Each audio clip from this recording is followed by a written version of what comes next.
দর্শক শ্রোতা, আজকে আমি আপনাদের সামনে এনেছি একটি ধান ঝাড়া মেশিন। এই ধান ঝাড়া মেশিনটা মূলত একেবারে সম্পূর্ণ লোহার তৈরি একটা মেশিন। এখানে কোনো প্রকার কাঠের ব্যবহার করা হয়নি।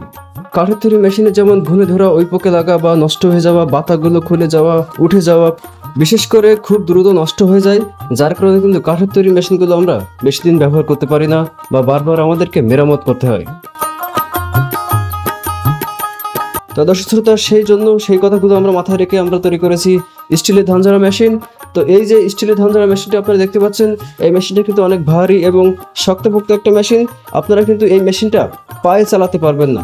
যেহেতু এই মেশিনটা অনেক ভারী, তাই আমরা এখানে পায়ে চালানোর জন্য কোনো প্রকার কোনো অপশন রাখিনি। অবশ্যই আপনাকে এখানে একটা মোটর ব্যবহার করতে হবে। তবে চিন্তার কিছু নেই, আপনারা মোটরটা আপনাদের বাসা বাড়িতে যে 220 বিদ্যুতের লাইন আছে, সেই 220 বিদ্যুতের লাইনেই আপনারা একটা 1.5 ঘোড়া অথবা একটা 2 ঘোড়া মোটর সেট করে কিন্তু এই মেশিনটা অনায়াসে চালাতে পারবেন। দর্শক শ্রোতা, আমি যদি একটু আপনাদেরকে মেশিনটা দেখাই, তাহলে শুরুতে দেখাতে হয় এর ঢোলটা। এখানে যে ঢোলটা দেখতে পাচ্ছেন, এই ঢোলটা কিন্তু লোহার তৈরি। এই লোহার তৈরি ঢোলে আমরা লোহার বাতা সেট করেছি এবং লোহার যে পেরেকগুলো বা যে হুকগুলো এখানে ব্যবহার করেছি, সেগুলো কিন্তু লোহার তৈরি। যদি কোনোভাবে এই হুকগুলো বা এই বাতাগুলো কোনোভাবে নষ্ট হয়ে যায়, তাহলে কিন্তু আপনাকে পুরো মেশিনটা ধরে নিয়ে যাওয়া লাগবে না। কেননা এখানে খেয়াল করবেন যে আমরা এই বাতাগুলোর সাথে কিন্তু স্ক্রু বা নাট সিস্টেম করে দিয়েছি, যার কারণে আপনারা যদি কোনো একটা বাতাতে কোনো প্রকার সমস্যা হয়, আপনারা কিন্তু চাইলে শুধুমাত্র সেই সিঙ্গেল অংশটুকু খুলে নিয়ে গিয়ে ওয়েল্ডিং করে আনতে পারবেন।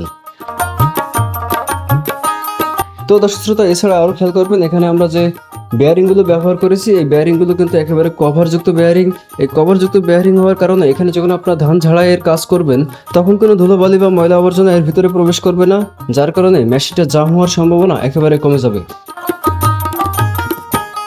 তো দর্শক শ্রোতা, এছাড়া আরও খেয়াল করবেন, আমরা কিন্তু এখানে যে মোটরটা চালানো হচ্ছে, এই মোটরের ফিতাটা এবং পুলিগুলো যেখানে ঘুরবে, সেখানে কিন্তু আমরা একটা কভার লাগিয়ে দিয়েছি।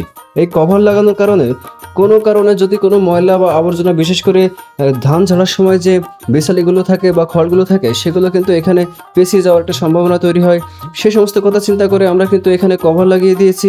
এছাড়াও অনেকে গ্রামগঞ্জে মহিলারা বা পুরুষেরা কাজ করে, অনেক সময় তাদের কাপড় চোপড় এখানে কিন্তু আটকে যাওয়ার সম্ভাবনা থাকে, সেগুলো চিন্তা করে কিন্তু আমরা এখানে কভার লাগিয়ে দিয়েছি।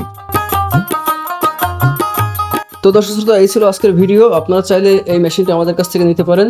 আমরা সারা বাংলাদেশে কুরিয়ার সার্ভিসের মাধ্যমে এই মেশিনগুলো ডেলিভারি করে থাকি। আপনারা যারা এই মেশিনগুলো আমাদের কাছ থেকে নিতে চাচ্ছেন, আপনারা চাইলে আমাদের স্ক্রিনে দেখানো নম্বরে কল দিয়ে আপনারা অর্ডার করতে পারেন, অথবা চাইলে সরাসরি আপনারা চলে আসতে পারেন আমাদের ঠিকানায়।